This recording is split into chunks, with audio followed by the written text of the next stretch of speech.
cardíaca. Mm, Vamos a ver ya.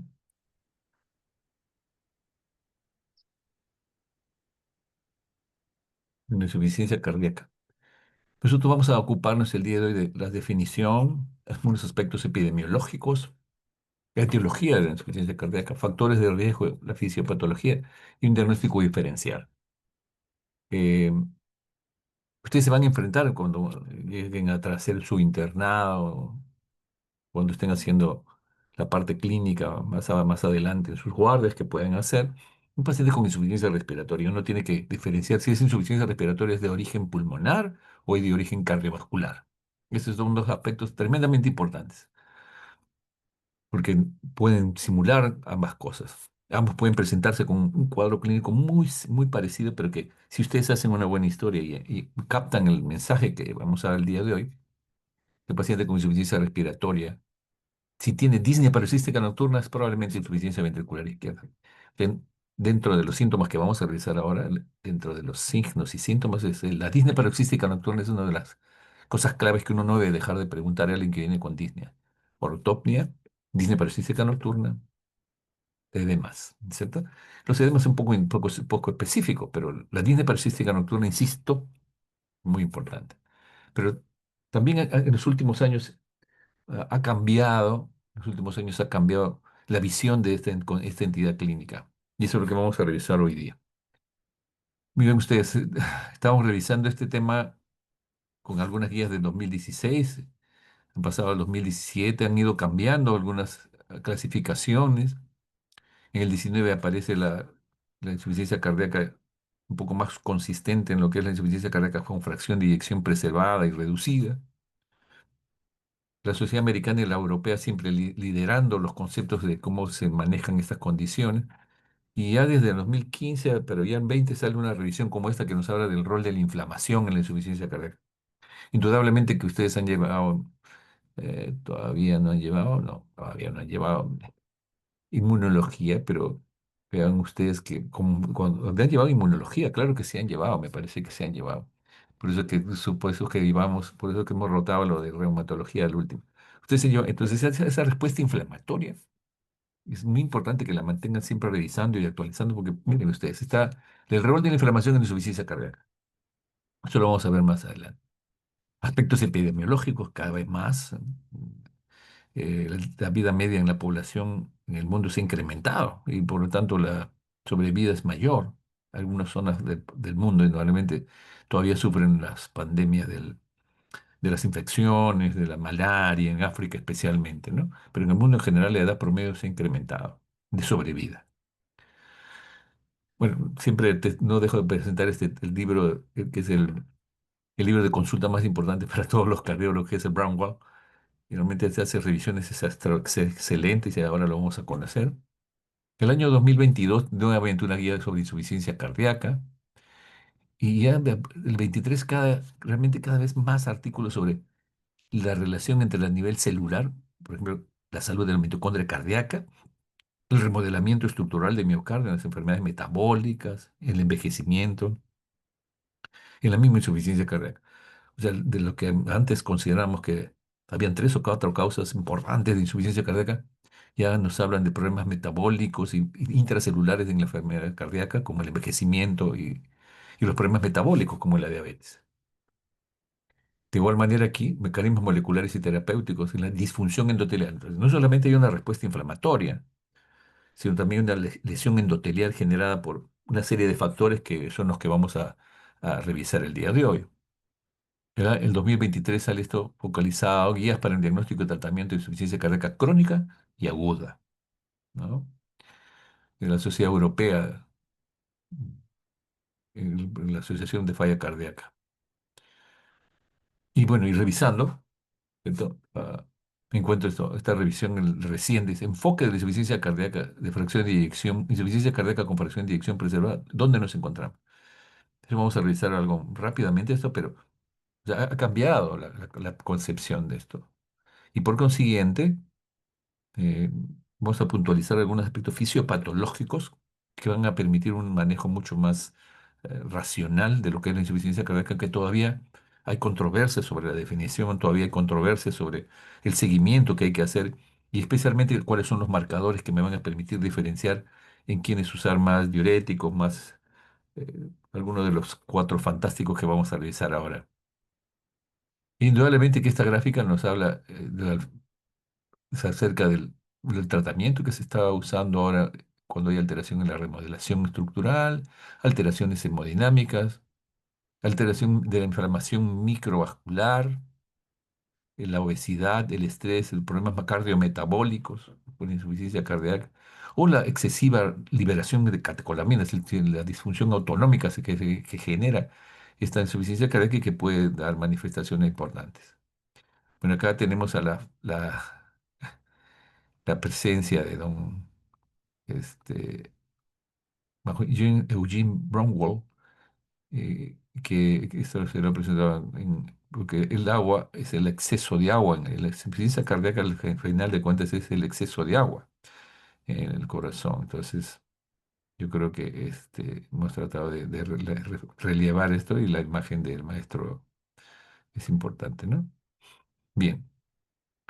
Entonces vamos a ver, definamos falla cardíaca, clásicamente así se definía, es un síndrome clínico en el cual el corazón afectado reduce el gasto cardíaco, aumenta las presiones de llenado, se acompaña de una sobreactividad neurohormonal, especialmente las catecolaminas, anormalidades moleculares también, y que produce un deterioro progresivo del corazón, fibrosis, apoptosis, y que llevan una alta mortalidad.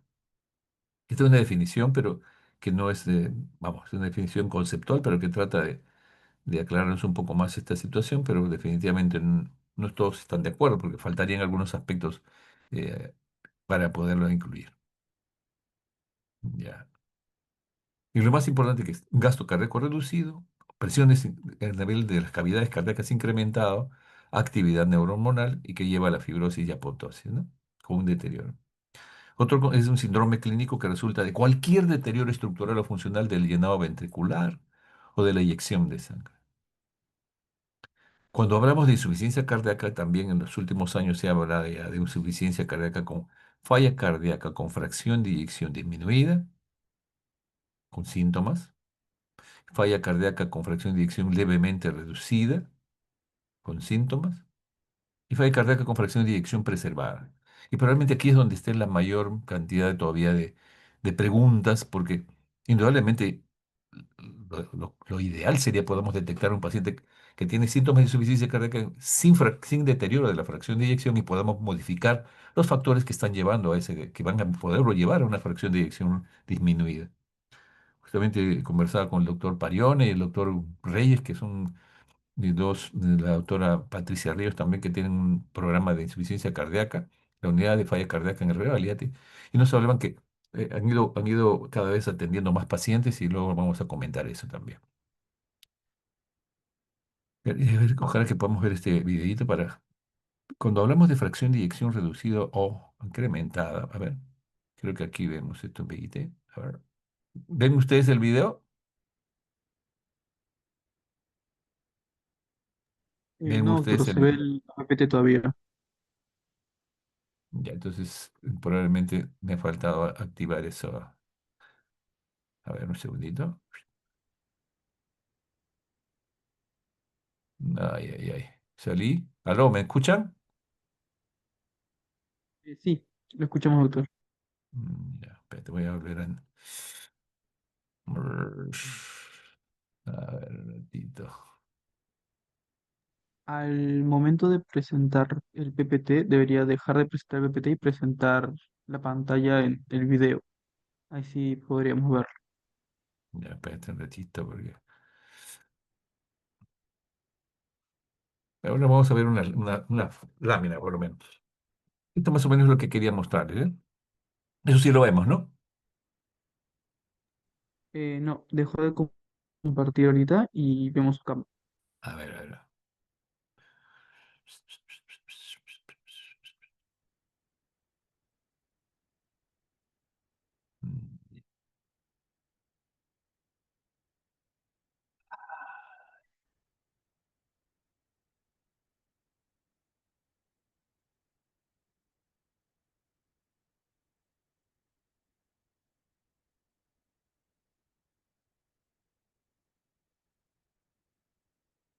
A ver, otra vez.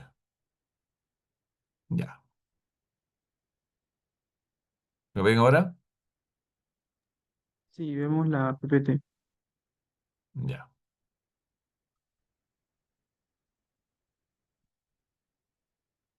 Listo. Entonces, sigamos.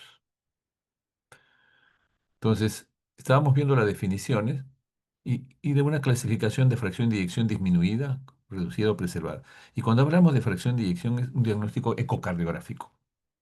La ecocardiografía va a permitirnos en manos expertas poder hacer una imagen apropiada, porque no solamente se trata de ver ponerlo y ver el corazón a ver cómo se contrae, sino hay recomendaciones técnicas para justamente las recomendaciones técnicas para que la imagen sea apropiada y se hace un cálculo del volumen. Vean cómo puede ser volumen sistólico del ventrículo izquierdo y el volumen diastólico del ventrículo izquierdo. Y la fracción de eyección va a ser una relación entre estas dos. Cuando el ventrículo está totalmente lleno y cuando el ventrículo está después de la contracción, ¿cuánto queda de volumen? Y eso más o menos es la fracción de eyección. Entonces, ese es un concepto elemental, pero muy importante que ustedes sepan que ese es un diagnóstico ecocardiográfico de la fracción de eyección preservada. Cuando hay fracción de eyección 56 está normal, más de 50%, y alrededor de 40 está en fracción de eyección ya disminuida. En la mayoría entonces de pacientes puede haber una fracción, un deterioro diastólico o sistólico de la insuficiencia cardíaca, y esta fracción de eyección se considera muy importante. En este caso, estamos de la falla cardíaca con fracción de eyección disminuida. El 50% de pacientes ya hay crecimiento del ventrículo izquierdo, de la fracción de eyección, la insuficiencia cardíaca reducida, eh, muchas veces la fracción de eyección es alrededor del 35-40%, ¿no? Esto lo pongo para acá. Y se define entonces diagnóstico de falla cardíaca con fracción de eyección menos de 40. Esa es la disminuida. Cuando hablamos de fracción de eyección preservada, la prevalencia se dice que es del 50%, y justamente hoy día conversaba con el doctor Parioni y me dice que es tanto de fracción de eyección reducida como preservada están 50-50. Pero es interesante porque vean ustedes, esta preservada es más en mujeres, hipertensa, anciana, en la obesidad, la enfermedad coronaria, en la diabetes mellitus, en la fibrilación auricular. Son condiciones que se asocian, además de ser sexo femenino, a la insuficiencia cardíaca. La obesidad puede ser hombre o mujer, pero probablemente la preservada se encuentra más en mujeres. Entonces, estos son factores que pueden llevar a insuficiencia cardíaca, la obesidad, la enfermedad coronaria, la diabetes y la fibrilación auricular. En aquellos con fracción de eyección entre 40 y 50 son un grupo intermedio, pero tiene que haber, además de la fracción de eyección preservada, pero haber signos y síntomas, ¿no? Y evidencia de una fracción de eyección preservada. Puede haber disfunción diastólica simultánea, además. Esta es una revisión del 2024 de la falla cardíaca con fracción de eyección preservada de los mecanismos fisiopatológicos y los fenotipos, y eso es interesante, ¿no? Preservada, disminuida, preservada, intermedia. Entonces, esta es una definición fíjense ustedes, de este año ya. El diagnóstico y tratamiento, especialmente de la fracción de eyección preservada. Insisto en la presión de la preservada porque necesitamos entender bien que esto es una fase mucho más temprana. Realmente hacer un diagnóstico es como el paciente con enfermedad hepática que llega a la cirrosis hepática. La idea es que si una de las causas de cirrosis es la obesidad por el hígado graso, bueno, tenemos que controlar primero el obeso para que no haga hígado graso, que baje de peso y así de igual manera en lo que se refiere a la diabetes. Un paciente con sobrepeso, es mejor manejarlo tempranamente porque ya cuando tiene síntomas de insuficiencia cardíaca avanzada, la mortalidad, como vamos a ver, es bastante alta. El diagnóstico de insuficiencia cardíaca con fracción de eyección preservada, dice, representa uno de los mayores retos. Es importante que ustedes sepan que este es un reto porque necesitamos detectarlo tempranamente. Ustedes están revisando hipertensión, especialmente problemas cardiovasculares. Bueno, a todo hipertenso hay que hacerle su ecocardiografía para ver, a todo hipertenso hay que hacerle una ecocardiografía. Escuchen lo que digo, porque vamos a poder detectar si hay algunos signos ya de insuficiencia cardíaca con fracción de... ¿Qué tipo de insuficiencia cardíaca estamos manejando? Debido a su creciente prevalencia, o sea, cada vez hay más pacientes con la edad, bueno, la edad promedio de la población, que habíamos dicho, se ha incrementado, la obesidad en muchas poblaciones se ha incrementado. Entonces, Los riesgos de la diabetes se han incrementado, por lo tanto, la prevalencia se ha definido como epidémica. Y se muestra que bajo una misma definición se encuentran fenotipos clínicos heterogéneos, de diferentes características, como dice ahí, mecanismos fisiopatológicos. El objetivo de esta clase es hablar de efectos fisiopatológicos. Entonces, no hay una fisiopatología única. Como pueden ver ustedes, de acuerdo al fenotipo, las enfermedades que conducen a la insuficiencia cardíaca con fracción de eyección preservada, encontramos que la más frecuente es la hipertensión arterial. Es eso que están estudiando con el doctor Serna, les van, es la hipertensión la más frecuente, pero no es la única. La fibrilación auricular puede llevar a insuficiencia cardíaca y descompensar una insuficiencia cardíaca. El síndrome metabólico, vean ustedes, o sea, dentro de las enfermedades que conducen a la insuficiencia cardíaca con fracción de eyección preservada, está la hipertensión, la fibrilación auricular, el síndrome metabólico, la enfermedad coronaria isquémica. Mientras más zonas, más infarto hace un paciente, la masa muscular cardíaca disminuye, por lo tanto disminuye la fracción de eyección. Las valvulopatías, eso también hemos visto, algunos pacientes con valvulopatías que llegan a tener disnea, pequeños esfuerzos a veces en etapas tempranas. Las miocardiopatías es un rubro muy importante. Por ejemplo, en el caso del virus eh, SARS-CoV, el, en ese periodo de la pandemia con COVID-19, tuvimos pacientes con miocarditis aguda, que es muy importante, ¿no? Así como los efectos cardiotóxicos de fármacos, cada vez más se recibe tratamiento oncológico con drogas cardiotóxicas. Manejan y controlan el tumor, ¿cierto? Pero casi todo oncólogo sabe cuando tiene un medicamento que puede haber cardiodepresión, les hacen una ecocardiografía casi a todos los pacientes oncológicos para ver cuánto es su fracción de eyección antes y ver si ha habido deterioro posteriormente. La fracción de eyección preservada, entonces esto ya se conoce del año 82, y esto fue descrito en relación a este problema de una fracción de eyección del ventrículo izquierdo conservado, o sea, 50% más. Pero recientemente la Sociedad Europea reunió bajo el término de insuficiencia a pacientes con fracción de eyección ventricular conservada más del 50%, pero con evidencia de disfunción diastólica o cardiopatía estructural, signos y síntomas de clásicos, niveles elevados de péptido natriurético plasmático. Eso también es muy importante que lo vamos a revisar ahora. O sea, no solamente hay que tener algunos factores, unas causas que van a llevarlo, sino que tenga síntomas de alguna ecocardiografía, y si está con fracción de eyección 50 o más, está preservada. Si es menos, está insuficiencia cardíaca con gasto disminuido. Acá nuevamente es la obesidad, la hipertensión, la enfermedad coronaria, la fibrilación auricular, diabetes, que pueden, enfermedad EPOC, apnea del sueño, obesos que paran roncando, pueden hacer hipertensión y pueden llevar a la insuficiencia cardíaca, la anemia crónica severa. Y la diferencia es que ven ustedes, la preservada más es de acuerdo al sexo, 60% es mujeres y la reducida es en hombres. Edad, más o menos la misma. La obesidad está presente, más, vean ustedes, diabetes mellitus, hipertensión, enfermedad renal crónica. El paciente renal crónico que está bien controlado, es menos probable que se presente insuficiencia cardíaca, pero si no se controla bien la anemia y las diálisis que necesitan los pacientes llegan a tener insuficiencia cardíaca. La enfermedad coronaria, un infarto miocardio previo, hay un porcentaje, porque definitivamente, insisto, disminuye la masa muscular del ventrículo izquierdo y por lo tanto se presenta disminución de la fracción de eyección y llegan a la insuficiencia cardíaca con fracción de eyección disminuida. La fibrilación auricular, ven ustedes, 65% de fracción de eyección preservada al inicio y puede llevarlo a la fracción de eyección reducida. Arritmias disritmias ventriculares, la hospitalización por insuficiencia cardíaca se incrementa y las terapias que disminuyen la mortalidad fundamentalmente están para las tapas de fracción de eyección reducida, pero cada vez más ya se conocen qué medicamentos podrían mejorar esta condición.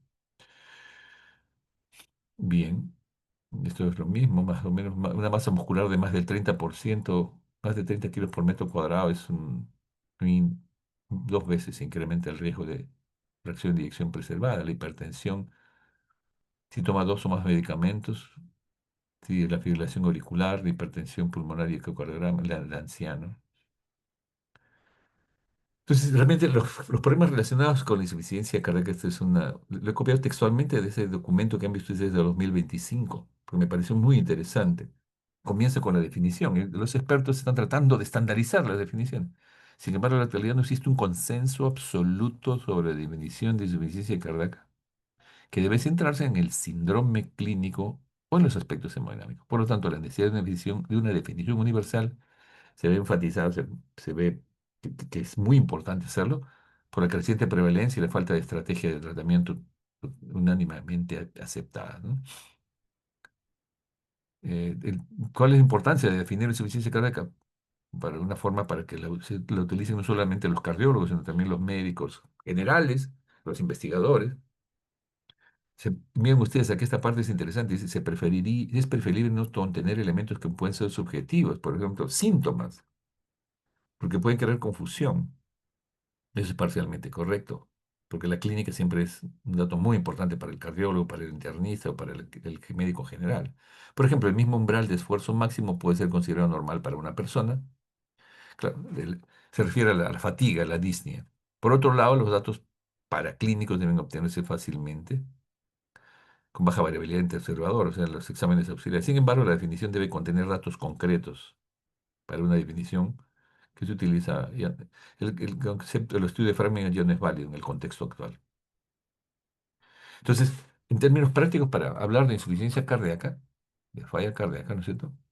Probablemente necesita existencia de anormalidades estructurales del ventrículo, hipertrofia ventricular izquierda, injuria valvular, el crecimiento de las válvulas cardíacas por hipertensión, anormalidad funcional, fracción de eyección menos de 50 y una relación E más de 15. Esto es un concepto ecocardiográfico. No vamos a insistir en eso. Y si el paciente tiene PET natriurético elevado, hay signos radiológicos de congestión, los signos de ultrasonido y compromiso, ahora se hace ecopulmonar también, que nos ayuda muchísimo. Los signos de ultrasonido de las, el signo el signo de cometa, o sea, de las líneas B, o el dato de un cateterismo cardíaco, va a poder, con los síntomas y signos, hacer un diagnóstico mucho más exacto de la insuficiencia cardíaca. Por lo tanto, insisto, vamos a ser más acuciosos en los hipertensos, en los obesos, en los diabéticos, porque a veces soslayamos, no tiene síntomas claros de insuficiencia cardíaca, pero podría estar, si no está controlándose bien la causa de fondo, va a llevar a una insuficiencia cardíaca. Ven ustedes acá, ¿no? Eh, ya esto es disfunción endotelial, enfermedad pulmonar, estructural de ventrículo izquierdo, pero todo eso, si está asociado al trastorno de metabolismo de la glucosa, aumenta la aldosterona, aumenta el TNF y el beta 1 TGP. El estado es inflamatorio, no hay disponibilidad de óxido nítrico. Disfunción microvascular, hipertrofia cardíaca, fibrosis. Puede haber disfunción diastólica, que esto ya es la fracción de eyección preservada. Pero tiene que haber signos y síntomas, con una fracción de más del 50%. Habremos una ecocardiografía, ver cómo está el volumen auricular, si hay hipertrofia del ventrículo izquierdo. Entonces, la eco va a ser muy importante para y algunos datos de ecocardiografía transtorácica como el EA. Bueno, estos son datos, como les decía a ustedes, ecocardiográficos que no voy a insistir más ahí, pero sí en los datos clínicos, ¿cierto? Los datos clínicos y las ayudas que nos van a dar el cardiólogo para tipificar mejor los cambios estructurales. Dentro de la normalidad, las pruebas serológicas, uno tendrá que hacer una péptido natriurético auricular, el ProBNP, la ecocardiografía transtorácica, como le decía, el EE', que nos habla de disfunción ventricular, cateterismo del lado derecho y arteria pulmonar. Estos son algunos datos de esa revisión del 2025, ¿no? 6,7 millones de estadounidenses viven con insuficiencia cardíaca. Y ahora vamos a ver algunos datos epidemiológicos. El doctor Pariona con el doctor Reyes comentaban que probablemente acá estamos entre 1%, 1,5% de la población global. Pero miren ustedes, 6,7 millones de estadounidenses viven con y una incidencia de por vida per cápita de 24%. Estos pacientes que viven con insuficiencia cardíaca preservada, con FEBI estimada de más de 50, este fenotipo afectará casi cada 10 pacientes a la edad de 45 años en una prevalencia de 1 a 1,5. Entonces, No sé, sí, bueno, 1,5 es poquita, pero en el curso de los años eso se puede transformar y afectar a un número importante de la población para tornarlo incapacitado para hacer actividad física, por ejemplo. Y el tratamiento, además, una carga económica tremenda, ¿no? Y los fenotipos, a ver, no son homogéneos en los investigadores, pero a ver, dice fenotipo en el paciente con envejecimiento, o sea, la senilidad, es el proceso. El fenotipo en donde hay una presencia excesiva de tejido adiposo, la obesidad o fenotipo cardiometabólico. El fenotipo asociado a la hipertensión arterial. El fenotipo asociado a la hipertensión arterial pulmonar. El fenotipo asociado a la enfermedad coronaria isquémica. El fenotipo asociado a la miopatía de la aurícula izquierda. Entonces tenemos 6 fenotipos de la insuficiencia cardíaca con fracción de eyección preservada y que tenemos que tratar de investigar mejor para darle un manejo temprano del el efecto del envejecimiento, de la obesidad, de la hipertensión arterial pulmonar, coronario o alteración de la en este caso, fibrilación auricular por una miopatía de la aurícula izquierda. Por consiguiente, ven ustedes, ¿no? Los fenotipos con fracción de eyección preservada están relacionados a estas condiciones, ¿no es cierto? Hipertensión, enfermedad coronaria, enfermedad valvular, cardiomiopatía incipiente, efectos cardiotóxicos, enfermedad pulmonar obstructiva, apnea del sueño, los obesos que roncan pueden desarrollar hipertensión y desarrollar insuficiencia cardíaca con fracción de eyección preservada, diabetes, anemia. Estos son aspectos que ya en los últimos años ha tomado relevancia como formas clínicas diferentes, fenotipos diferentes y que probablemente tiene que hacerse un manejo un poco más diferenciado, ¿no? Eso es un porcentaje muy importante. Y dependiendo del tratamiento, indudablemente como lo van a ver ustedes después, diuréticos, inhibidores de los receptores glucosa-sodio, eh, inhibidores de los receptores de mineralocorticoides, y además inhibidores de la renina-angiotensina aldosterona, así como la neprilicina. ¿Ya? Eso lo vamos a ver al final. Ustedes van a hacer además una revisión de tratamiento de la insuficiencia cardíaca y eso me parece que tienen, por eso que insisto en esta parte de fisiopatología, porque van a poder entender mejor cuáles son los objetivos con las nuevas estrategias terapéuticas del paciente.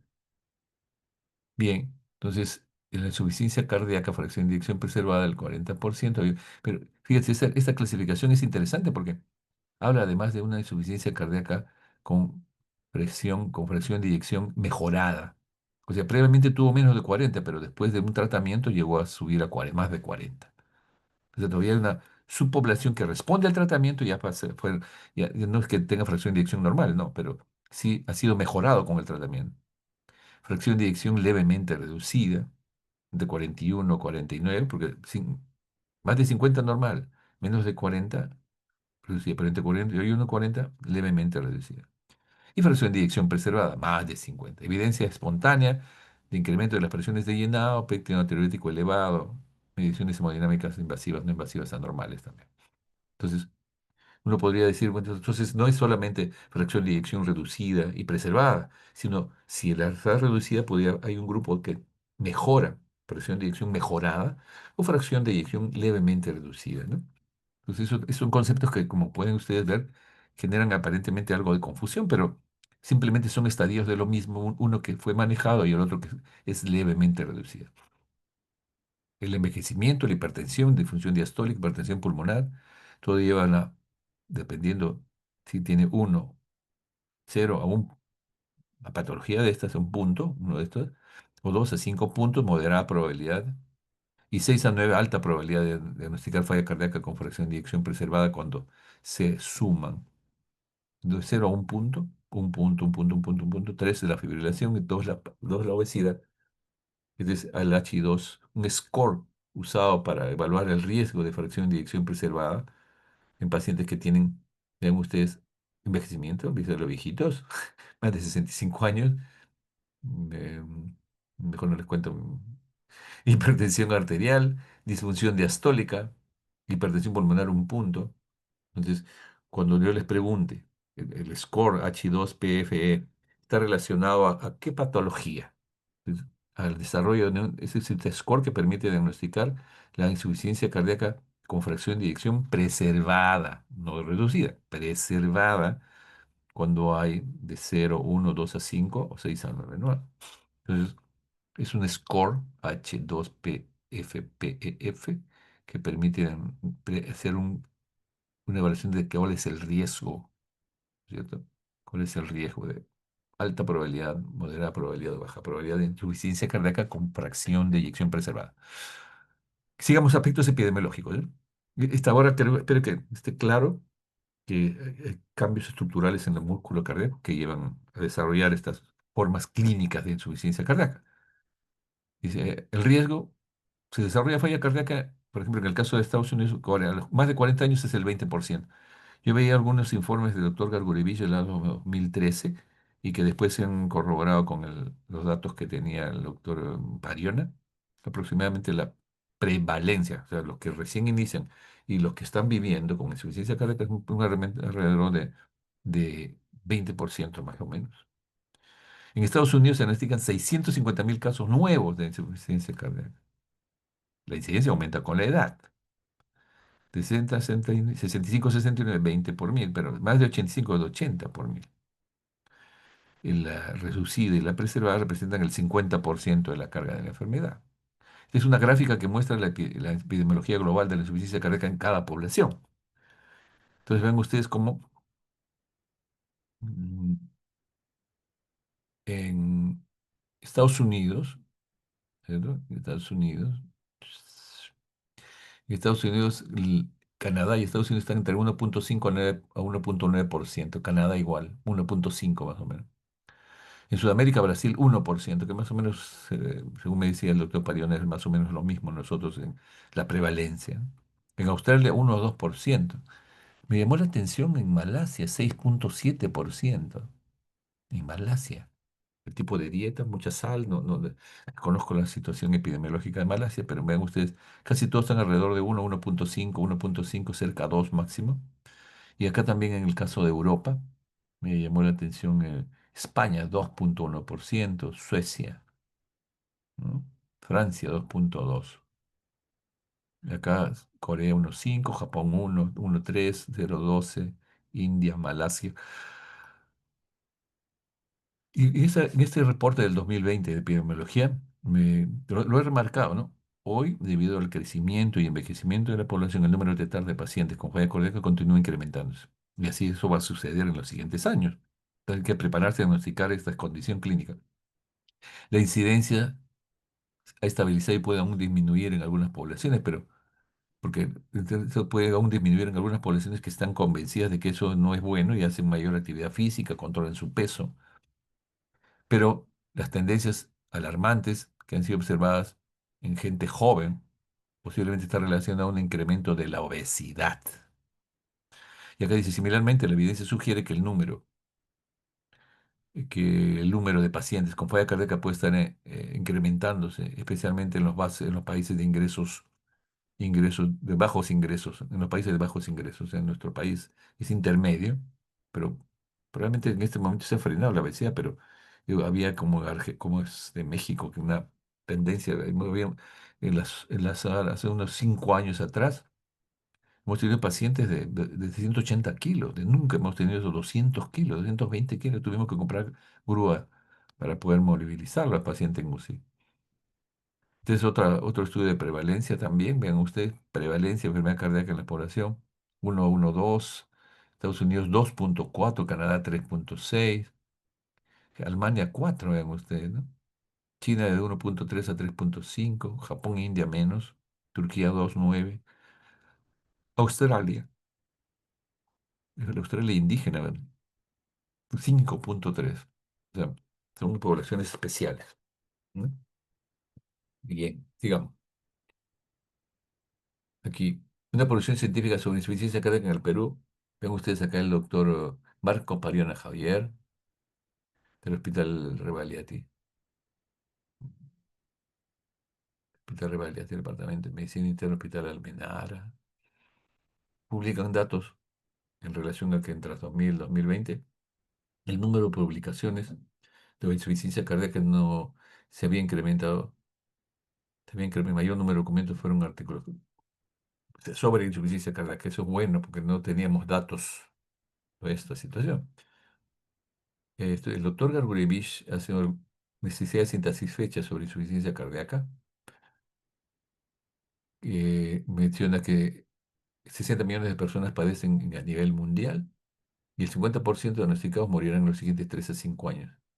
El 30% hospitalizados de 60 a 90 días, habiendo salido de alta, siendo la insuficiencia cardíaca la primera causa de hospitalizaciones en mayores de 65 años. Y en Perú los datos son escasos. La cifra estimada que es de 300.000 pacientes que ocasiona un gasto de 900 millones de soles a los sistemas de salud y el 82% se relaciona a pérdidas de la productividad también. Entonces aquí hay algunos datos interesantes de este trabajo del profesor Gargurevich. El profesor Parione publicó en la revista de Medicina Experimental un estudio epidemiológico. Encontró que la edad media era 74 años, el 55 varones y el 30% había tenido... Ya, estoy trabajando, sí, no te preocupes. El metaanálisis Burden, encontrando que la edad media es 74 años. La historia natural de la falla cardíaca.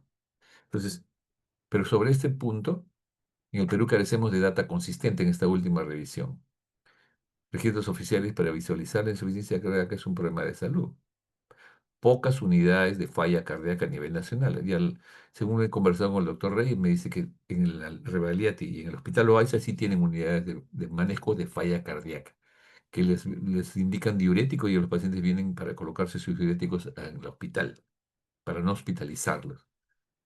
Parte incorporar la telemedicina, ausencia de un protocolo nacional en falla cardíaca, aunque ya hay un protocolo que se está implementando en los dos hospitales nacionales. Implementación de petitorios institucionales que contemplen fármacos.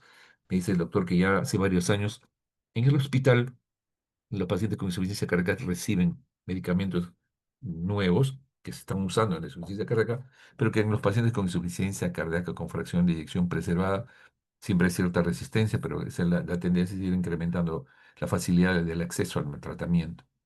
Déficit de unidades de falla cardíaca avanzada, déficit en la colocación de dispositivos cardíacos. Esos son algunos de los problemas de los análisis epidemiológicos en nuestro país. Esto también lo encontré y lo quise compartir con ustedes. Dice, el Hospital Revelati se alerta sobre mayor prevalencia de insuficiencia cardíaca en hombres. 2.700 en octubre. Dice que por ahora estarán ya 3.500, cerca de 4.000. 3.500 pacientes con insuficiencia cardíaca que es controlado ahí en el hospital, como un consultorio en donde no es necesario hospitalizar. Una prevalencia de insuficiencia cardíaca mayor en hombres, 55% que en mujeres, y ante esta situación las personas de mayores de 40 años deben someterse a chequeos. El especialista informó que la unidad de falla cardíaca del hospital atiende 12 pacientes diariamente a 12 pacientes para prevenir daños de enfermedad en relación a los problemas cardiovasculares, en lo que va del año 2700. Esta es la declaración del profesor Reyes. Pacientes reciben atención integral, multidisciplinario, enfermería, nutrición, terapia física y consejería. Los pacientes que aprenden a prevenir descompensaciones y evitar ingresos a la UCI o en la unidad de emergencia. Reportó que reportó que la importancia de mantener una alimentación balanceada, estilo de vida saludable, es muy importante, ¿no? El estrés es uno de los principales factores que contribuyen al desarrollo, incluido infarto de miocardio. Entonces, ¿qué acerca de la parte epidemiológica de la mortalidad? La sobrevida ha mejorado. Todos estos estudios han permitido que mejore la sobrevida. La mortalidad absoluta sigue siendo alta. A los 5 años del diagnóstico, 50% pueden fallecer si no reciben tratamiento adecuado. Entonces, esto es la aterosclerosis, la cohorte poblacional de 4 condados, fue ese estudio que dio esta conclusión. Implantación es un factor único modificable más importante. Más del 25% de los norteamericanos. Nosotros estamos más o menos por ahí. 25% de peruanos son hipertensos también. El tratamiento disminuye el riesgo en este caso, de falla cardíaca en un 50%. La diabetes aumenta el riesgo de falla. El síndrome metabólico, obesidad, etcétera. Más de 20% a los 20 años, más de 40% a los 40 años si está obeso. La enfermedad aterosclerótica también. Aquí hay algunas características de biopsias en el paciente con insuficiencia cardíaca. Hallazgos histológicos. Primero se ve hipertrofia del masa muscular, hipertrofia de los cardiomiocitos en el A, ¿no es cierto? El A, que es este. B, apoptosis, el cual está entre otro, uno de los mecanismos que lleva pues, a fibrosis perivascular e intersticial, remodelamiento del arteriol y rarefacción de los capilares también, el cual genera fibrosis miocárdica. En términos prácticos, por ejemplo, la primera causa que es hipertensión, un ventrículo normal que esté hipertenso, ante la sobrecarga, lo primero que ocurre es una hipertrofia ventricular. Pero esta hipertrofia no va exenta de riesgos. Hay zonas del miocardio que se produce isquemia, apoptosis especialmente. Isquemia, presencia de estrés mecánico, angiotensina, y esto va a llevar a una fibrosis endomiocárdica, fibrosis miocárdica que torna mucho más lábil a ese músculo para desarrollar incapacidad de poder contraerse adecuadamente. Isquemia, angiotensina. Y ya sobre la fibrosis en este paciente que tiene hipertrofia ventricular, se produce una falla cardíaca asociada a dilatación ventricular. ¿Mm? Es muy importante. O sea, hipertrofia, fibrosis endomiocárdica y proceso inflamatorio, compromiso de la función ventricular izquierda con arritmias y síntomas. Les decía yo que los mecanismos de disfunción endotelial están siempre estudiando. Los vamos a pasar rápidamente, pero es necesario darle mecanismos moleculares e implicancias terapéuticos de disfunción endotelial. Estos mecanismos que van a generar la transformación de una hipertrofia ventricular en una miocardiopatía dilatada, independientemente de la causa, están estrechamente relacionadas a la relación de la lesión del endotelio, en los cardiomiocitos. Hay disfunción endotelial y puede llevarlo a la falla cardíaca. Una serie de respuestas, disminución del óxido nítrico, como ven ustedes acá, radicales libres de oxígeno que no son manejados adecuadamente, activación del nuclear factor kappa beta también, porque les decía yo que la información está muy metida aquí, y de tal manera que aumenta la hipertrofia, aumenta la dilatación, etcétera. Y de otro lado, al final de cuentas, podría haber cierto grado de disminución en la capacidad de respuesta al ejercicio, daño miocárdico y fibrosis. Esto ya los habíamos comentado, el metabolismo alterado, envejecimiento, proteínas y sobrecarga de calcio contribuyen a la disfunción mitocondrial cardíaca. Nuevamente, ¿no? A este nivel es donde se han hecho los últimos estudios para poder trabajar y entender lo que significa una fracción insuficiencia cardíaca con comparación de eyección preservada, ¿no? La inflamación, glicocálix, que es la capa del endotelio que se mantiene, que permite una fluidez apropiada de la sangre. La obesidad y sus sustancias lipotóxicas, la lipotoxicidad de las sustancias que libera el tejido graso y que generan más inflamación, radicales libres de oxígeno. Se asocia este problema de hipertrofia y fibrosis a hipoxia, el factor inductor de la hipoxia, otras, una serie de elementos que van a desencadenar una respuesta inflamatoria y lesión de la mitocondria, ¿no? Ven ustedes bien interesante esto, ¿no? A nivel del envejecimiento, del adulto, del estrés, a nivel perinatal, se pueden producir alteraciones de la mitocondria. ¿Sí, no? Ven ustedes la mitocondria, pero que cuando ya ocurre el envejecimiento, hay una disminución en la génesis de las mitocondrias nuevas y que van a poder generar trastornos en la capacidad contráctil del músculo cardíaco. Una gráfica para que vean ustedes todos los aspectos. No, la intención no es que ustedes graben todo esto, pero sí que conozcan que a nivel mitocondrial, a nivel celular, a nivel de las mioorganelas, de la fibra muscular cardíaca, es donde está todo el proceso inflamatorio y que se activa cuando hay un factor de riesgo como los factores que estamos mencionando. Difusión mitocondrial, matriz extracelular, la carnita transferasa, una serie de aspectos que vean ustedes el nivel de donde se ha estado trabajando para poder entender lo que estamos viendo ahora como insuficiencia cardíaca con fracción de eyección preservada. Hipertrofia, fibrosis, glicólisis, anaplerosis, oxígeno, remodelamiento que compromete el aporte energético y las demandas de esta fibra miocárdica. Y por consiguiente se han estado probando algunos medicamentos, el resveratrol, el metformina, la tia- tiazolidinenones, tiazolidinediones, empaglifosina también, el amipretine, el sildenafilo, vean ustedes. la rapamicina, el vericiguat y el espermidina. Son problemas que en esta respuesta inflamatoria han tratado de ver cuál es útil en el proceso inflamatorio generado por todos aquellos aspectos que están asociados al deterioro de la función cardíaca. Una larga lista también de enfermedades está asociada a la enfermedad coronaria y hipertensión, como las cardiopatías dilatadas. Se habla ya de una cardiopatía diabética, acromegalia, obesidad, hipertiroidismo, cardiopatía por alcohol, cardiopatía por cocaína. Estos son causas de insuficiencia cardíaca que a veces no investigamos adecuadamente, siendo nuestro país un centro de consumo, de producción de cocaína.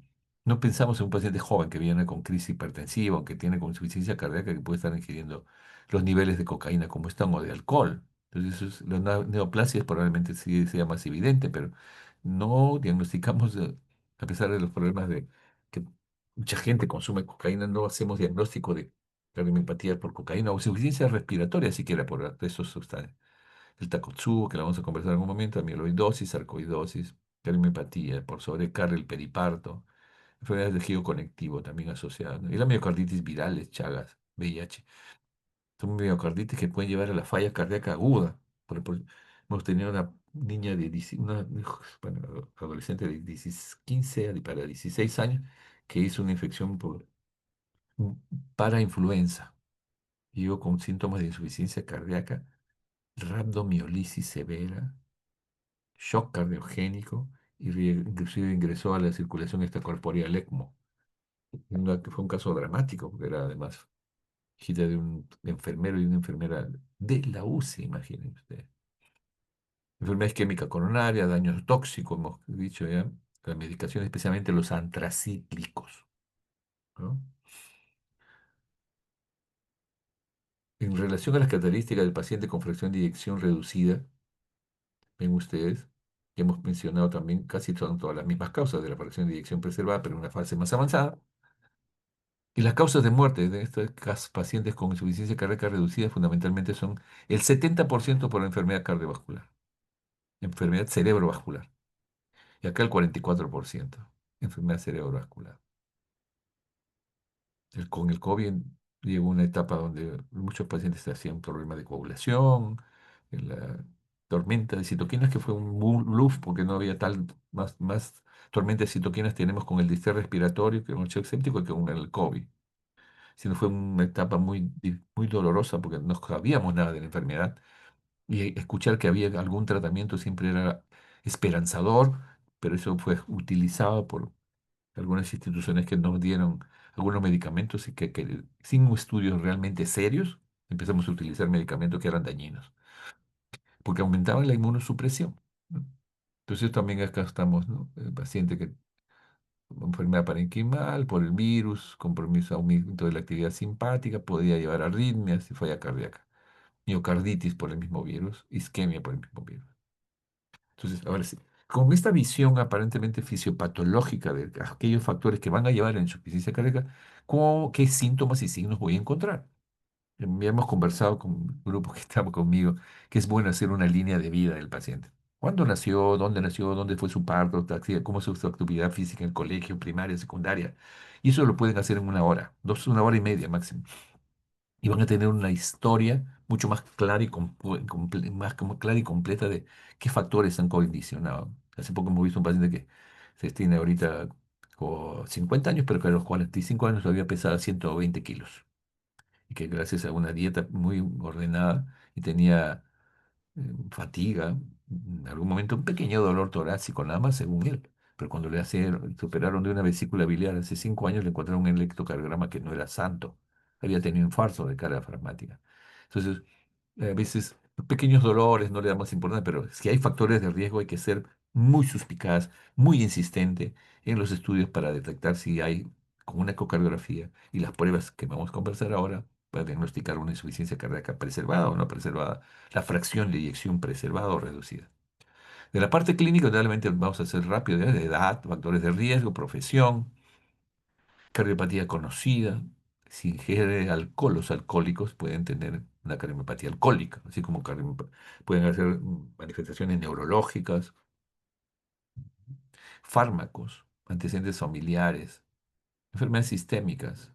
especialmente autoinmunes, neoplasias, la radioterapia, la quimioterapia, el COVID-19 que ha pasado a ser un problema para convivir con nosotros. Perdón. De la congestión pulmonar, no se olviden, disnea, grandes, medianos, pequeños esfuerzos, ortopnia y disnea paroxística nocturna. Ese es un síntoma que el paciente tiene que tiene una alta sensibilidad y alta especificidad como sin disnea de falla cardíaca, insuficiencia ventricular izquierda. Puede haber sibilancias, como hay edema del pulmón y edema de los bronquios, puede haber algo, lo que llamamos asma cardíaco. Una noche, además de la disnea paroxística, hay nicturia, se orinan en la noche. Si hay congestión sistémica, puede haber edemas, a la sarca inclusive, ascitis, disconfort. Aquí también, mm, como vamos a ver después en las radiografías, ahí puede haber derrame pleural a nivel pulmonar. El bajo gasto, no tiene insuficiencia cardíaca con gasto bajo, especialmente porque vamos a ver ahora que hay insuficiencia cardíaca con gasto bajo y gasto cardíaco alto. El paciente puede tener astenia, fatigabilidad, cansancio, directos grados de deterioro cognitivo, bradipsiquia, caquexia, baja de peso, disminución. Debido a la respuesta inflamatoria puede bajar de peso. Y otros síntomas que hablan de una insuficiencia cardíaca severa como la vendopnia, si tiene enfermedad coronaria de fondo, una angina de pecho, palpitaciones o síncope. El tema de la vendopnia siempre es un concepto que hará unos 5 años lo escuché, no lo tenía muy claro, sinceramente. Pero la vendopnia es un signo clínico que se existe. A ver, miren, escuchen, ¿eh? Consiste en la falta de aire que experimenta el paciente tras la flexión anterior del tronco durante los primeros 30 segundos de mantener dicha postura. O sea, se flexiona el tronco hacia adelante, 30 segundos, y se describe clásicamente como la presencia de disnea al atarse los cordones de los zapatos, por ejemplo, ¿no? Eso es interesante. El paciente que tenía 120 kilos cuando estaba gordito no podía matarse los zapatos. Y probablemente como uno dice, es la obesidad, es la barriga, no le deja magarse los sábados, pero nadie le hace una ecocardiografía y poder diagnosticar si tiene insuficiencia cardíaca con fracción de eyección preservada o reducida. La vendopnia, bueno, como pueden ver ahí, asociada a ortopnia, a disnea paroxística nocturna, a, en este caso, distensión abdominal y oliguria, ¿no? Habla de una mortalidad mucho mayor cuando hay vendopnia. ¿Mm? Listo. Una revisión sistemática igual está relacionado a insuficiencia cardíaca clase funcional 3-4, la respiración de Nueva York, ortopnia, disnea paroxística nocturna, ingurgitación yugular, abdomen distendido. Bien, y sigamos. La exploración física, el paciente puede estar normal o puede estar pálido y frío, o sudoroso, disneico con asquerosianosis en la insuficiencia cardíaca avanzada. Puede tener una respiración Schengen stock, sea, hiperventila por momentos y después hace apnea prolongada, después vuelve. Y uno puede interpretar como que está en insuficiencia respiratoria, pero lo que tiene es una respiración de Schengen stop, periodo de hiperventilación progresiva.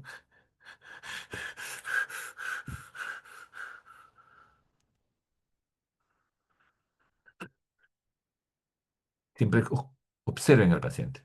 La presión arterial como está.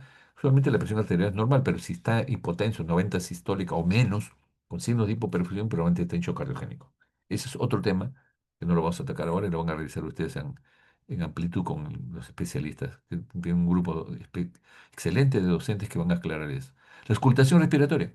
El exceso de agua en el pulmón hace que haya crepitantes, los alveolos ocupados con líquido y que al inspirar moviliza y se produce una crepitante, un estridor, un crepitante, un ruido inspiratorio que puede estar acompañado de sibilantes, disminución del murmullo vesicular en la base derecha, especialmente por el derrame pleural.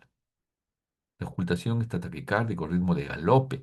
Ese es otro. Junto con la disnea paroxística nocturna, el ritmo de galope es un dato semiológico al examen que puede hablar de insuficiencia cardíaca. No es lup dup, sino ritmo de galope. Entonces, presencia de edemas, ovea, El edema puede ser renal, de un cirrótico o de una insuficiencia cardíaca, o sea, eso no es tan. Probablemente el edema del riñón, del renal con crisis, con síndrome nefrítico tiene algunas características, pero en general el edema o es renal, cardíaco, entonces no es nada específico para. Quizás un edema que aparece en el día y en la noche está más intenso y que se reabsorbe y que genera disnea paroxística nocturna, ese es un edema que es interesante. Ingurgitación yugular, hepatomegalia, reflujo hepatoyugular. Ingurgitación yugular, ven ustedes, edemas, uso de músculos accesorios. Los criterios de Framingham, cada vez más, con los últimos conceptos, encontrar con estos síntomas ya implica una fracción de eyección reducida, probablemente la mayor parte de pacientes, aunque pueden tener los pacientes con insuficiencia cardíaca con fracción de eyección preservada, y se considera que dos criterios mayores es el diagnóstico de insuficiencia cardíaca probablemente, o un criterio mayor y dos menores. Y vean ustedes, la disnea paroxística nocturna está como número uno. La ortopnia puede estar presente en el asmático, en el paciente con fibrosis pulmonar avanzada. El aumento de la PVC también, EPOC. Pero en este caso, con síntomas de insuficiencia cardíaca y PVC aumentada, probablemente está asociada a congestión pulmonar, crepitantes, reflujo hepatoyugular, un tercer ruido que es la contracción, contracción aurícula izquierda, que es muy importante, la cardiomegalia en la radiografía, el edema pulmonar en la radiografía. Menores son el edema malleolar, la tos nocturna, por el crecimiento de la aurícula izquierda estimula la tráquea, la disnea con esfuerzos habituales, hepatomegalia, derrame pleural, taquicardia, pérdida de peso. Y hemos visto acá síntomas típicos de insuficiencia cardíaca, signos típicos que los hemos analizado y una fracción de eyección del ventrículo izquierdo baja, ¿no? Y la fracción de eyección, en este caso, fracción de eyección reducida, la fracción de eyección preservada igual, síntomas típicos, signos típicos y fracción de eyección normal o levemente baja. Y una cardiopatía estructural relevante, hipertrofia del ventrículo izquierdo, agrandamiento de la aurícula izquierda. Nuevamente insisto, por eso a todos sus pacientes hipertensos, siempre es importante hacer una ecocardiografía. A todos los pacientes con obesidad mórbida o obesos importantes, su fracción de eyección para saber en qué vamos, más aún si tienen síntomas de insuficiencia cardíaca. No vamos a pasar esto ya. Sibilancias, asma cardíaco se llama, ¿no? Quizás acá solamente para mencionar como etiología que hay un grupo de pacientes que tienen insuficiencia cardíaca con gasto cardíaco alto. Aquí está el hipertiroidismo, puede llevar a insuficiencia cardíaca y el corazón no hay un corazón dilatado, pero hay sí un corazón hiperdinámico que puede llevar a 130, 150 de frecuencia cardíaca y el paciente puede ser falla cardíaca con gasto alto. Ven ustedes la sepsis, puede falla cardíaca con gasto alto, cuando hay depresión miocárdica por la sepsis. Una anemia severa de larga duración puede llevar a insuficiencia cardíaca. El embarazo, una fístula arteriovenosa, las fístulas arteriovenosas igual. Y dentro de las nutricionales, no puedo dejar de mencionar la deficiencia de tiamina. La tiamina es una vitamina muy importante para las bombas de sodio, potasio, ATPase en general. Y muchas veces son ricos presentes en las carnes, vegetales, pero muchas veces no le damos la importancia que esto tiene. Se ha visto que pacientes con insuficiencia cardíaca, con diuréticos, con el manejo convencional, le dan tiamina y mejora la fracción de eyección. No solamente en aquel paciente que tiene intoxicación alcohólica, que es alcohólico crónico, que es una indicación de administrar tiamina porque no almacenan, no comen bien y por lo tanto pueden hacer una insuficiencia cardíaca por deficiencia de tiamina, ¿cierto? Que es el beriberi seco o el beriberi húmedo. El beriberi seco es la neuropatía y el beriberi húmedo es el paciente que hace insuficiencia cardíaca con edemas importantes, porque también puede generar shock. Si un paciente tiene una insuficiencia cardíaca más o menos compensada, con fracción de eyección preservada o reducida, ¿qué factores pueden desencadenar una insuficiencia cardíaca aguda? Una arritmia, una fibrilación auricular. Una crisis hipertensiva puede dar edema pulmonar, una anemia severa, el hipertiroidismo que habíamos conversado, infecciones, el paciente hace taquicardia, fiebre, etcétera, lo descompensa, tromboembolismo pulmonar, un síndrome coronario agudo, el que no esté ingiriendo sus medicamentos, o interacciones farmacológicas como los antiarrítmicos, los corticoides, etc. En conclusión, las causas más frecuentes de insuficiencia cardíaca, si bien es cierto, hemos mencionado algunas metabólicas, es la enfermedad coronaria, la hipertensión arterial, donde uno ve cardiomegalia y fundamentalmente el paciente puede tener fracción de eyección preservada o reducida. Las enfermedades valvulares, cualquiera de ellas, la válvula mitral con insuficiencia o estenosis, la válvula aórtica, en este caso todas son mitrales, pero la mitral, aórtica, sea estenosis o insuficiencia, pueden generar insuficiencia cardíaca. La cardiomiopatía dilatada, idiopática, el COVID que ya no hemos conversado, y genera injuria miocárdica. Y dentro de la evaluación, indudablemente hay pacientes que tienen alto riesgo sin cambios estructurales. O sea, si tiene una serie de patologías, hipertenso, obeso, diabético, pero puede no tener síntomas. Entonces ese grupo está, de acuerdo a la Asociación Americana, en el grupo de insuficiencia cardíaca, puede tener alto riesgo, pero sin cambios estructurales. Pero ya cuando hay enfermedad cardíaca estructural, puede no tener síntomas, sin signos, así, ¿no? No hay limitación a la actividad física, su actividad física ordinaria no causa síntomas. De acuerdo a la asociación, a la New York Heart Association, esto sería estadio uno. Cambio estructural, dices, con síntomas de insuficiencia cardíaca y no hay limitación, nivel uno igual, ya con 2 es cuando hay ligera limitación, 3 marcada limitación y 4 incapaz de hacer sus actividades del día a día. Enfermedad cardíaca estructural con previos signos o síntomas y falla cardíaca refractaria. Hemos visto los criterios diagnósticos, que no vamos a insistir más, la historia, el examen físico, disnea, frecuencia cardíaca incrementada, ingurgitación yugular, puede haber crepitantes, ¿cierto? Y un edema intersticial inicialmente y después edema alveolar o derrame pleural también.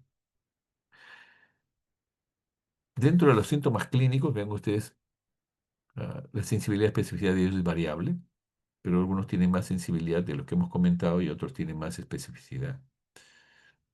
Vamos avanzando. Cuando un paciente viene con síntomas de insuficiencia cardíaca puede predominar, puede venir caliente y seco. O sea, está con síntomas caliente y seco, su gasto cardíaco está preservado, no están con edemas, pero puede ser que venga caliente y húmedo. O sea, vean ustedes, acá puede haber ortopnia, en este caso la presión venosa central aumentada, crepitantes, ritmo de galope, ¿no? Pero cuando tenemos ya frío, seco, frío y húmedo, puede haber disminución de la presión de pulso, o sea, la diferencia entre sístole y diástole, porque hay una gran descarga adrenérgica y la diástole se incrementa, extremidades frías e hipotensión. Cuando el paciente está frío y seco, está hipotenso, y acá cuando está frío y húmedo, o sea, este es un verdadero shock cardiogénico, que está hipotenso, presión arterial sistólica -90 y con edema pulmonar. En resumen, entonces, la enfermedad endotelial es un elemento clave a nivel mitocondrial también, y en general la consecuencia de la falla cardíaca es un círculo vicioso de todos estos factores que generan remodelamiento, dilatación, fibrosis, vasoconstricción, energética anormal de la fluidez miocárdica por la alteración mitocondrial, anormalidades del músculo esquelético, deficiencia de fierro, drive respiratorio, generan disnea, por el consiguiente, porque hay edema intersticial, y en este caso, alteración neurohormonal en el sistema adrenérgico-intestinal. Al disminuir el gasto cardíaco, se activa el sistema adrenérgico-intestinal, vasoconstricción, péptido natriurético auricular elevado, eje simpático también, vasopresina, endotelina y vacío. Esto explica parte de lo que habíamos descrito de que hay una hipertrofia inicial, luego hay una fibrosis endomiocárdica que lleva a la fase avanzada o cardiomiopatía dilatada por valvulopatía, por diabetes, por infarto en miocardio. Una gran liberación de catecolaminas, ¿no? Ya lo hemos visto también, los fenotipos, y esto se ha insertado acá, Y este tema de la activación del sistema simpático es muy importante y por eso es que el sistema renina-angiotensina-aldosterona, el bloqueo del sistema renina-angiotensina-aldosterona es clave dentro de la insuficiencia cardíaca con fracción de eyección preservada o reducida cuando tiene síntomas, ¿no? La espironolactona, y vean ustedes cómo acá la actividad del sistema nervioso simpático juega un rol muy importante en la insuficiencia cardíaca, por eso taquicardia, vasoconstricción, piloerección, frialdad, gasto bajo, ¿no? La espironolactona también como elemento diurético que genera cambios.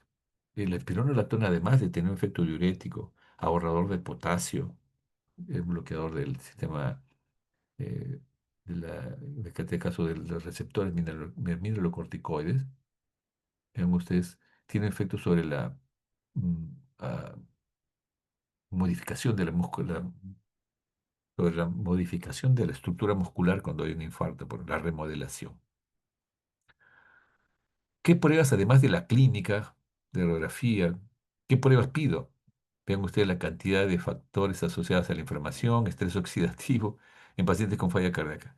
Pero de todas ellas ven ustedes injuria miocárdica, estrés miocítico, todo esto se ha estudiado, pero lo que más sensibilidad y especificidad tiene, inclusive ven ustedes acá la norepinefrina, la aldosterona, ¿no? La otelina, pero los que más se utilizan son el ProBNP y el péptido natriurético auricular en casi todos, porque tienen puntos de corte y tienen una alta sensibilidad, mira, 97, 90%, o sea, no siempre se presentan en personas. Sensibilidad implica 100 sanos, ¿en cuánto se presenta la prueba positiva? De 100 sanos, 97 es positiva. Y la especificidad perdón, de 100 enfermos, ¿en cuánto se presenta? En 100 pacientes con insuficiencia cardíaca, ¿en cuánto se presenta la prueba positiva? De 100 enfermos, la sensibilidad, acá el 97% tiene prueba positiva, 87, 80, vean ustedes, ¿no? Especialmente estos 6 de acá. Y la especificidad de esta relación de 100 sanos, ¿cuántos no tienen esta prueba? También de 100 sanos, 76, o sea, es una alta sensibilidad y especificidad del ProBNP para ayudarnos al diagnóstico de insuficiencia cardíaca. Sigamos, este es el péptido natriurético auricular en su degradación, que ocurre a nivel celular también. Existen otros biomarcadores que también en esta revisión del año 2023 nos hayan llamado la atención. El péptido natriurético auricular, de acuerdo a los niveles de esto, cuando es negativo menos de 100 o ProBNP menos de 300, improbable que tenga falla cardíaca. Pero, o sea, además del cuadro clínico y la historia, estamos hablando, ¿no? Siempre asociado al cuadro clínico. Si el BNP está entre 100 a 400, ProBNP, de acuerdo a la edad, es una zona gris, necesitamos más estudios, eco, como pulmonar, radiografía de tórax, un ecovexus también, que es una prueba especial. Pero este es más de 500 o ProBNP más de 400, más de 900 medios. Entonces, vean ustedes más de estos valores porque con la edad se incrementa. Es probable la insuficiencia cardíaca. Hay que excluir las causas de ProBNP elevado, pero lo más importante, altos valores de ProBNP, péptido natriurético auricular o cerebral, obligan a pensar que tengo obstante una insuficiencia cardíaca. Y uno le piden en pacientes que tienen insuficiencia cardíaca, edema pulmonar agudo, insuficiencia cardíaca del lado derecho, shock cardiogénico. O sea, un paciente que tiene problema coronario que parece disnea con síntomas de insuficiencia cardíaca, uno debe pedir ProBNP. En el shock también. Y todos aquellos factores que hemos conversado. Y es interesante porque el CA-125 como marcador de tumores ha pasado a ser una prueba muy interesante. La, la adrenomenulina y la CA-125, así como el péptido natriurético, son 3 pruebas que nos permiten hacer el diagnóstico de insuficiencia cardíaca. Y identificar los fenotipos, lo más interesante. Cuando tenemos CA-125 y adrenalina baja y ProBNP alto, probablemente se beneficia más de, predominantemente desde el lado izquierdo y se beneficia más de controlar el tono que un régimen diurético menos agresivo. Entonces ustedes tienen un cuadro clínico, un factor de riesgo, una causa, un diagnóstico clínico de insuficiencia cardíaca, su ProBNP, su CA-125 y su adrenomenurina. No hacemos adrenomenurina en el hospital. No, me parece que no se hace todavía en el país. Pero eso Cuando hablen con hay un profesional cardiólogo que va a hablar del tratamiento, pregúntenle de la adenovirulina. Sí, depende de los laboratorios privados lo pueden hacer, pero no he encontrado información de eso. Cuando los tres están altos, probablemente tiene falla cardíaca derecha e izquierda. Se puede beneficiar de modulación del tono vascular, vasodilatadores y del régimen diurético agresivo. Cuando el ProBNP está normal y solamente está la adrenalina, o sea, aquí puede beneficiarse más de un enfoque diurético agresivo, congestión sistémica, más del lado derecho, y es un dato interesante, ¿no? Aquí hay algunos datos sobre ese punto que no vamos a insistir más. Y en general, todo este fenómeno inflamatorio, de efectos continuos a nivel mitocondrial, a nivel de radicales libres de oxígeno, etcétera, genera una cardiomiopatía concéntrica y una hipertrofia excéntrica en algunos pacientes, ¿cierto? Entonces ahí probablemente si persisten los fenómenos van a haber dilatación. Y nosotros usamos para insuficiencia cardíaca los diuréticos, los inhibidores de receptores de convertasa, saben ustedes. Disminuye la hipertrofia, incrementa la contracción, el acoplamiento, excitación, o sea, tiene efectos beneficiosos. Los beta bloqueadores y los inhibidores de receptores de la convertasa, angiotensina. Bien, entonces vean ustedes como los fenotipos elevado CA 125 o elevado pro-BNP con el CA 125 o elevado al BNP más el CA 125 o bajos en NP 125 y solamente alto aquí. Entonces todavía hay una zona gris sobre estos fenotipos, pero hay algunas tendencias que pone, que lo van a revisar ustedes con el médico a cargo, cómo estos fenotipos me pueden orientar al tratamiento que le voy a dar. Y en relación a la respuesta inflamatoria, me busqué sobre este tema y también hace buen tiempo venimos revisando este punto, que esta respuesta inflamatoria, ventrículo izquierdo que se adapta a la hipertrofia, a la diabetes, etcétera, genera una adaptación patológica irreversible en el tiempo, pero que puede ser destrucción y fibrosis del músculo cardíaco en el tiempo.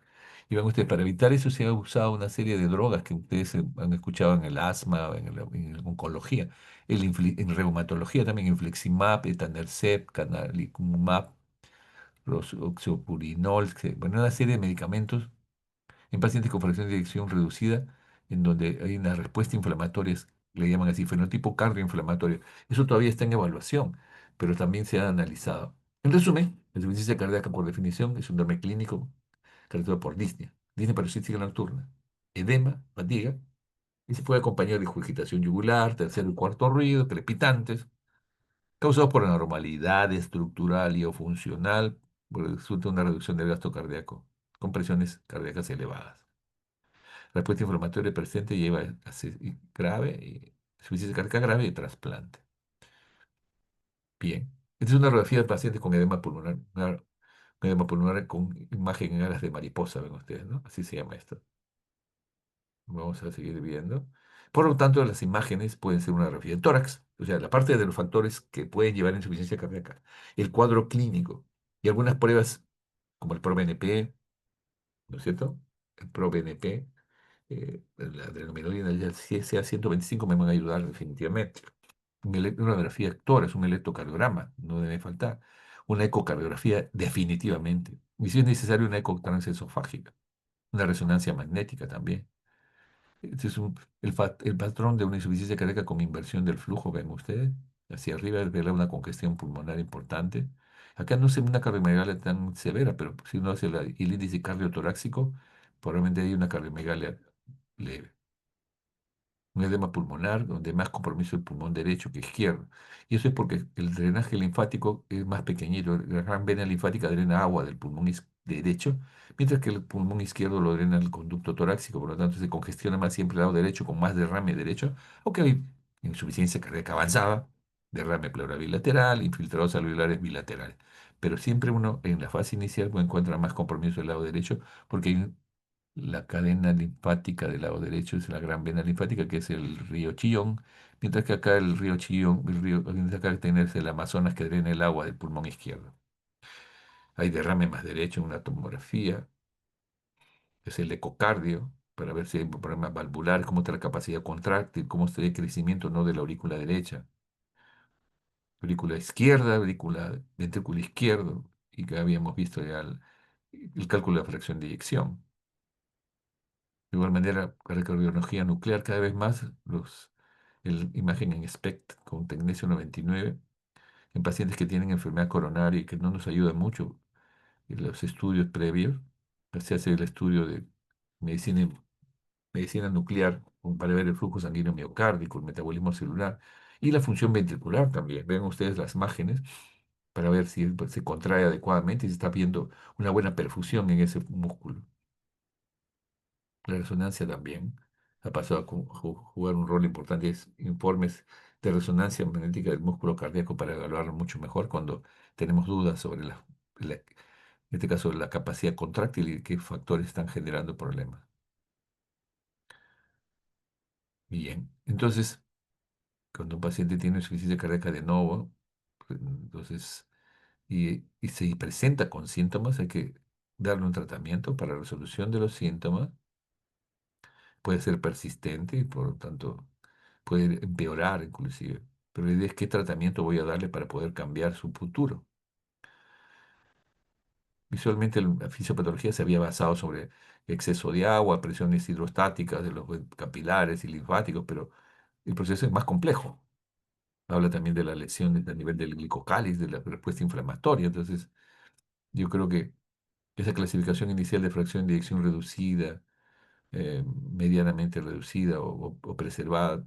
Y vean ustedes, cuando se trata, cada una de ellas va a originar dos o tres tipos de fracción de eyección, pero que en resumen es reducida o preservada y de acuerdo a su respuesta van a su clasificarse de acuerdo a la fracción de eyección, pero nuevamente, menos de 40 reducida, 50 o más, más de 50 preservada. Y esto lo hemos visto, se ha infiltrado parte de mi presentación aquí. El diagnóstico diferencial del edema pulmonar, ese siempre me gusta esta parte. El paciente debe tener en la insuficiencia cardíaca, puede haber derrame interstisural, infusión pleural, ven ustedes. Puede haber cefalización de los vasos, o sea, usualmente los vasos se ven iliobasal hacia abajo por la gravedad. Cuando toman una placa de tórax, que haya eh, cefalización de la vasculatura pulmonar implica que hay cierto grado de congestión. Puede haber líneas B de Kerle, que son líneas horizontales que hablan de atelectasia laminares horizontales.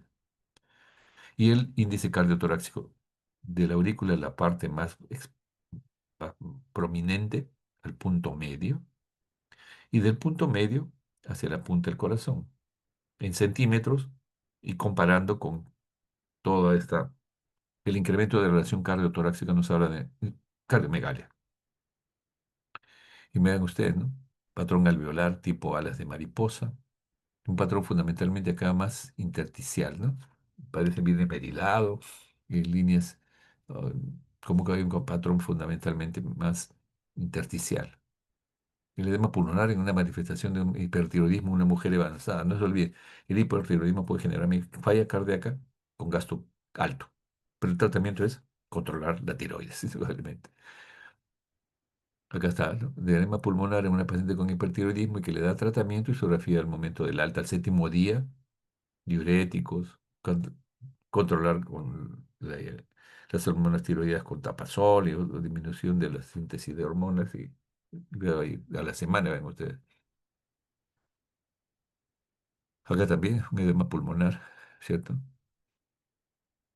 Aquí edema, un paciente con EPOC, como tiene patología pulmonar, probablemente los infiltrados no son tan ordenados, pero vean ustedes, un paciente con EPOC puede ser edema pulmonar, una insuficiencia mitral.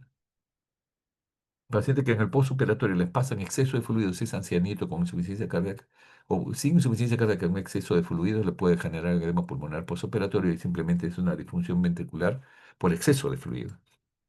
De igual manera, sí, esto es bien interesante. Un paciente que tiene una obstrucción de vía aérea y no puede respirar y hay una obstrucción, van ustedes a hacerle la maniobra de Heimlich, porque está obstruido, el paciente es cianótico. Le hacen bien y no tiene aire, hambre de aire, porque está cianótico, que le falta aire, no puede hablar especialmente. Le hacen el Heimlich cuando no habla. Porque si está tosiendo hay que hacerlo toser. Pero si no habla y El paciente está con una obstrucción de vía aérea muy marcada y hacen Heimlich y el paciente libera después de algunos minutos el cuerpo extraño. Eso, eso sucede cuando hay obstrucción por cuerpo extraño o cuando te está intubado y el tubo se tapa con un tapón mucoso que no puede respirar el paciente. Hay que retirar el tubo y pero esas presiones negativas que genera el paciente para poder respirar y que ingrese el aire genera un edema pulmonar por vía aérea obstrucción, por una obstrucción de la vía aérea. Tromboembolia, un patrón. Generalmente el pulmón, una embolia pulmonar, como el pulmón tiene doble sistema de circulación, generalmente no da muchas imágenes. Y ustedes pueden ver que es un poquito más de patrón congestivo acá y menos. Puede haber obstrucción en un vaso acá y congestión del otro lado.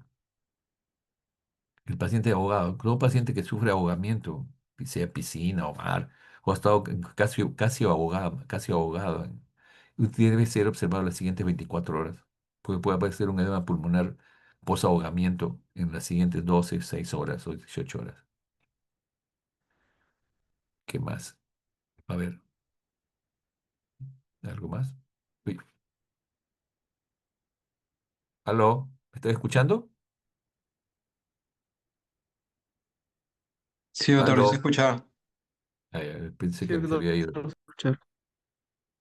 Bueno, acá, por ejemplo, vemos el post-ahogamiento. Acá un edema pulmonar post-ahogamiento, miren la tomografía. En Estados Unidos hay una epidemia por el uso de opioides y la orina es uno de ellos. Aquí en el Perú, la cocaína, mucha gente joven puede llegar por edema pulmonar, hemorragia cerebral y crisis hipertensiva por cocaína. Piensen muchas veces en gente joven que tiene un infarto o tiene un ACV o tiene un edema pulmonar si no está ingiriendo drogas. El edema pulmonar de la altura es otra forma también. La hipoxia genera un problema de hipertensión pulmonar que no está muy claro si es por una respuesta inflamatoria. Lo concreto es que mejora rápidamente con oxígeno. Un paciente con ACV masivo, con hemorragia intracerebral y una descarga adrenérgica severa que puede generar un edema pulmonar neurogénico, o sea, no cardiogénico. Una cosa interesante es que un paciente tiene un neumotórax, atención, con colapso del pulmón y ustedes al drenar ese neumotórax, no lo hacen lentamente, ¿no? Van sacando con un tubo de drenaje, sale el aire, y tiene que hacerlo lentamente. Sale una parte, clampan. Sale otra parte, 100 de aire, sale una parte, sale, y hay que drenarlo lentamente, porque si ustedes lo drenan abruptamente, se produce un edema pulmonar unilateral, porque al generar una presión negativa, el medio ambiente sale el aire a presión y ese pulmón se expande abruptamente y se puede producir un edema pulmonar unilateral por reexpansión. En resumen, pues entonces, mis queridos amigos, colegas, futuros colegas, el diagnóstico de insuficiencia cardíaca merita una buena historia clínica. Cuando ustedes sospechan esa condición, una radiografía de tórax, un electrocardiograma donde van a encontrar si es que es coronario, si es hipertenso, una ecocardiografía, los marcadores como el ProBNP, el CA 125 y hacer un tratamiento farmacológico y seguimiento. En aquellos casos que tienen dificultades, una tomografía o resonancia, eso generalmente coordinado con el cardiólogo. La hipertensión no controlada puede llevar en el 11% de insuficiencia cardíaca, síndrome coronario agudo, arritmias, impairamiento de la función renal, infección respiratoria, no adherencia a los medicamentos, no adherencia a las dietas, le gusta la sal, le pone y otros un 13%. Entonces son factores que pueden llevar a descompensación y esa insuficiencia cardíaca de alto riesgo, que era asintomática, se torna asintomática y puede llegar a ser refractaria. Ven ustedes la probabilidad de empeorar más de 45 años, ¿no? El tratamiento, eso lo van a ver pero me gusta esta parte también. El tratamiento lo van a ver con los cuatro fantásticos, la mujer invisible, la antorcha humana, el señor fantástico y el de Benjamin Ben Green. Indudablemente es uno, dos, los cuatro fantásticos están relacionados al uso de metabloqueadores que lo van a usar porque hay gran descarga enérgica. El uso de inhibidor de los receptores de glucosa y sodio, que está demostrado que a nivel de la bomba sodio y potasio, especialmente la bomba glucosa, sodio, va a mejorar el pronóstico de la insuficiencia cardíaca y eso lo van a revisar en la parte terapéutica. Y los inhibidores del sistema renina-angiotensina, así como en la neprilesina, eso va a ser un dato importante que es un nuevo medicamento que inhibe el sistema renina-angiotensina de la aldosterona y disminuye el bloqueo del metabolismo del pro-BNP. Y los receptores especialmente la espironolactona y otras similares a la espironolactona, y estos cuatro están cambiando el pronóstico de la insuficiencia cardíaca, tanto la preservada como la moderadamente o la reducida como pronóstico.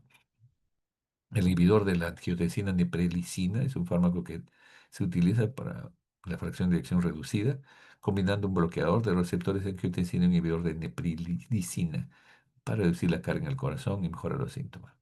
El sacubitril es el famoso nivel de neprilicina y mejora la función cardíaca. Ya habíamos visto esto. Por consiguiente, entonces, terminamos la presentación diciendo que hay una serie de condiciones que dan remodelamiento estructural como el infarto de miocardio, y alteraciones hemodinámicas como la hipertensión arterial, inflamación microvascular como por ejemplo las drogas, toxinas, tratamientos oncológicos que alteran la microvasculatura, que también se asocian a la disfunción autonómica, hipertensión severa, pacientes con gran descarga adrenérgica, que hay en todos los pacientes con insuficiencia cardíaca. Si no controlamos eso, eso va a llevar a un deterioro desde el punto de vista fisiopatológico. Y la enfermedad de estrés o la obesidad, la enfermedad cardiometabólica, que también son mecanismos de la fracción de eyección preservada, que al final terminan en reducida. Todas estas drogas pueden ser utilizadas, ¿no? Ah, el ARNI, los inhibidores de los receptores de mineralocorticoides y los inhibidores de los receptores glucosa-sodio, ¿no? Que son importantes como parte del tratamiento y que lo van a revisar en extenso. Bueno, entonces en resumen, yo quería hacerles una revisión, creo que me he pasado de la bodega. Está bien, ya. eh, entonces, en resumen, ¿dónde estoy yo? Bueno, muy bien, chicos. En resumen, la insuficiencia cardíaca es una entidad muy importante como causa de mortalidad en los pacientes. El envejecimiento, la hipertensión, la obesidad, la diabetes mellitus y otros factores que hemos revisado tienen que hacernos sospechar y hacer una buena historia y una ecocardiografía en los pacientes para poder hacer un diagnóstico temprano y un tratamiento adecuado, que es lo que van a revisar en la siguiente clase. No sé si habrá alguna pregunta por parte de ustedes. ¿Alguna pregunta? Hola. ¿Alguna pregunta? Todo claro, dice Aaron.